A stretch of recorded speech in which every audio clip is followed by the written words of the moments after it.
Hello guys, welcome to my new vlog. तो आज के इस व्लॉग में मैं आया हूँ हुमायूं टॉम्ब। तो मैं आज वीकेंड डे था, इसलिए मैं सोचा कि आ जाऊँ। तो चलिए मैं आप लोग को दिखाता हूँ, काफ़ी अच्छी जगह है ये। चलिए मैं आप लोग को दिखाना शुरू करता हूँ। आप लोग ये हलीमा गेट कहलाता है, जिसके पास से हम लोग इस वक्त खड़े हैं और इसकी पीछे की तरफ एक खुशनुमा पेड़ है जो बहुत पुराना लग रहा है। आइए आज हम आपको इस हलीमा गेट से अंदर की तरफ ले चलते हैं। ये 1600 ईस्वी में ये उनका ये गेट और इसके अंदर की इमारत बनाई गई थी। हलीमा गेट का मंजर आप देख रहे हैं, जो इतनी बुलंदी से और आसमान को छूता हुआ दिखाई दे रहा है।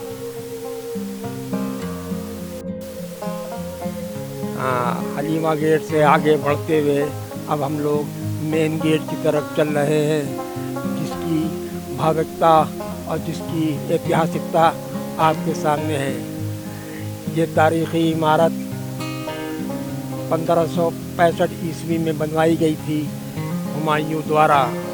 हुमायूं जो हिंदुस्तान का शासक था और उसने अपनी बेगम हमीदा बेगम के लिए ये मकबरे की तामीर कराई थी। इसकी भव्यता और इसकी ऊंचाइयों को देखते हुए लगता है कि उसको अपनी बेगम हमीदा बेगम से कितना प्यार रहा होगा। आइए हम आपको आज उस मकबरे की एक बारीकियों के बारे में बताएं और हुमायूं के उस मकबरे को अंदर से देखें, जो कि हिंदुस्तान ही नहीं बल्कि वर्ल्ड हेरिटेज में इसका शुमार होता है और दुनिया से तमाम सैलानी और विजिटर्स यहाँ आते हैं सिर्फ एक हुमायूं के इस मकबरे को देखने के लिए। अब आप समझ सकते हैं कि इस हुमायूं के मकबरे की क्या अहमियत है दुनिया की।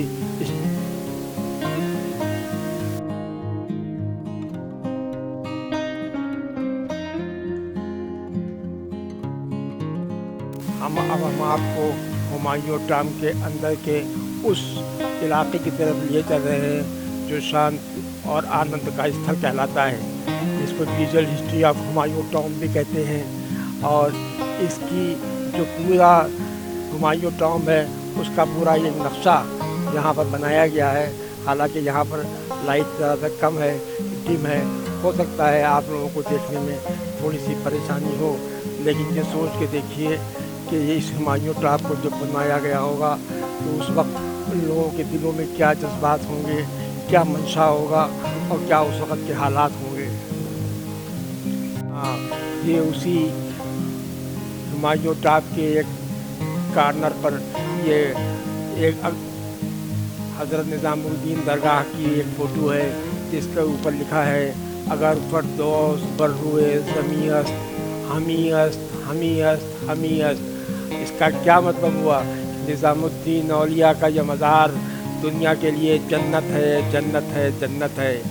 इसकी चूँकि ये हुमायूं जो थे वो निज़ामुद्दीन के बहुत पैरोकार थे, बहुत मुरीद थे, बहुत उनकी इज़्ज़त करते थे, इसलिए उन्होंने अपना मकबरा भी इसी निज़ामुद्दीन मकबरे के पास ही बनवाया।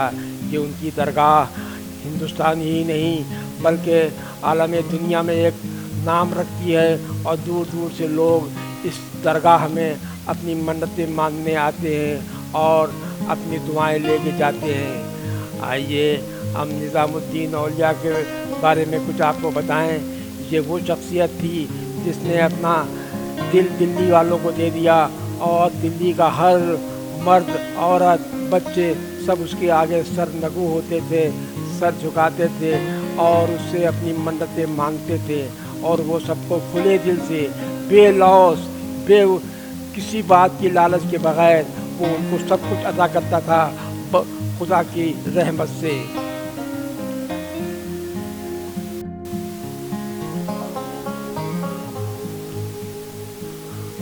बादशाह हुमायूं की ये एक तस्वीर उन्हीं के टॉम्ब के अंदर लगी हुई है, जिसको कि हम दिखा रहे हैं। बादशाह हुमायूं 1508 से लेकर 1556 के बीच में, जिस 1533 में जब बादशाह नसीरुद्दीन मोहम्मद हुमायूं ने एक खूबसूरत शहर बनाने का हुक्म दिया, जिसका नाम रखा गया दीन पनाह, यानी इंसान का आसरा। हुमायूं सबसे पहले मुग़ल बादशाह ज़हीरुद्दीन मोहम्मद बाबर के बेटे थे और महान बादशाह जलालुद्दीन मोहम्मद अकबर के पिता। हुमायूं ने एक पैदाइशी नम्रता और लोगों पर भरोसा करने की तत्परता थी। एक छोटा बच्चा भी जल के बाद आग से डरने लगता है, लेकिन हुमायूं के साथ ऐसा नहीं था। वो बेहद नेक दिल बादशाह थे, जिसमें संतों को जैसे गुण थे। हुमायूं ने कभी कोई वादा नहीं तोड़ा। गुलशन बेगम बादशाह हुमायूं की बहन हुमायूं नामे में उसने इस बात का जिक्र किया है। आइए अब हम हुमायूं टॉम के उस मुक़द्दस मकबरे की तरफ आगे चल रहे हैं, जो कि दुनिया इंसानियत के लिए एक रहनुमा के तौर पर माना जाता है। ये दुनिया के उन बेहतरीन इमारतों में शुमार किया जाता है, जिसको देखने के लिए गाहे बगाहे लोग दुनिया के कोने कोनों से यहाँ आते हैं। इसकी भावुकता और इस इमारत की जो नक्काशी की गई है वो देखने से ताल्लुक़ रखती है। हम आपको जितना दिखा पा रहे हैं, लेकिन इसका असली मज़ा जब ही आएगा जब आप दिल्ली के दिल हुमायूं के मकबरे में पहुँचेंगे और यहाँ इस इमारत को अपने नज़रों के सामने देखकर अपने दिल को बाग बाग करेंगे। आपने लखनऊ की बहुत सी इमारतों को देखा, हमने आपको दिखाया कि रेजिडेंसी, दिल्ली गारत और बेगम हजरत महल की पार्क वग़ैरह में आपने जो लुत्फ़ उठाया था, उससे कुछ ज़्यादा ही लुत्फ़ यहाँ देखने को मिल रहा है। मगर ये याद रखिए कि लखनऊ लखनऊ है और दिल्ली दिल्ली। अब हम आपको उस कब्र के बिल्कुल पास लेके आए हैं, जो कि दुनिया इंसानियत के लिए एक रहनुमा है। उस बादशाह हुमायूं की ये कब्र सिर्फ हिंदुस्तानियों के लिए ही नहीं बाइस फ़ख्र, बल्कि दुनिया इंसानियत के लिए एक लोहे कलम मानी जाती है। इसके चारों तरफ ऊंचे ऊंचे दरो दीवार और उसकी बंदिशें देखने से ताल्लुक़ रखती हैं। चारों तरफ इसके नक्श निगार और इसकी जालियाँ जिससे छन छन के रोशनी अंदर आती है, देखने वाले सयाह इसको देखते ही मंत्र मुग्ध हो जाते हैं और वो चाहते हैं कि उस बादशाह के जो उसके नज़रियात थे, उसके जो ख़यालात थे, वो दुनिया आलम के लिए एक रहनुमा की मिसाल रखते हैं।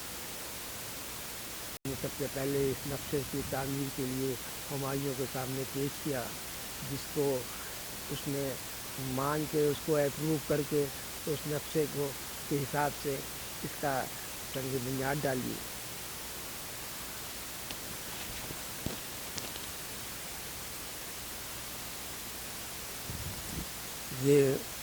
ये मकबरा दुनिया इंसानियत के लिए एक रहनुमा ही नहीं, बल्कि आने वाले हर उस इंसान के लिए भी एक राहगीर, एक रहनुमा है, जिसने इसको वर्ल्ड हेरिटेज में नाम दिया रखा है। यहाँ सिर्फ हिंदुस्तान ही नहीं, बल्कि बैरूनी ममालिक से भी तमाम सयाह आया जाया करते हैं। आज हम लोग यहाँ बैठे हुए उस दिन को याद कर रहे हैं जबकि लखनऊ में हम लोगों ने रेजिडेंसी और बेगम हजरत पार्क के दो अलग अलग एपिसोड आपको पेश किए थे। शायद आपको याद होगा कि रेजिडेंसी में अंग्रेज़ों के जिसने दिल्ली वालों को, दिल्ली के बादशाह बहादुर शाह ज़फ़र के चारों बेटों को कत्ल करके उनके सर बहादुर शाह ज़फ़र को पेश किए थे। उन्हीं हेस्टिंग्स की जब दिल्ली में तैनाती, दिल्ली से लखनऊ में तैनाती हुई, तो लखनऊ वाले ने दिल्ली के उस बादशाह के चारों बेटों के कत्ल का बदला उसको वहीं ज़मींदोज़ करके ले लिया था। और दुनिया में ये मशहूर हुआ कि आज दिल्ली वालों का बदला लखनऊ वालों ने ले लिया।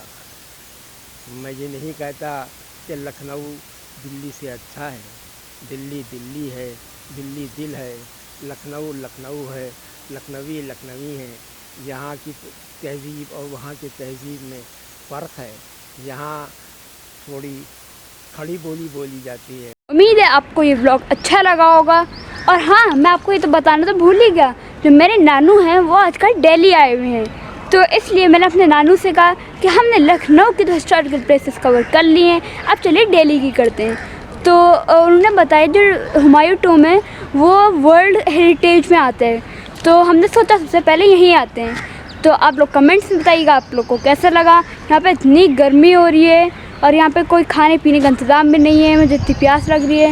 تو اس ولاگ کو یہیں پہ اینڈ کرتے ہیں. میرے چینل کو سبسکرائب کریے گا، لائک کریے گا، کمنٹ کریے گا اور بیل آئیکن دبانا مت بھولیے گا. بائے.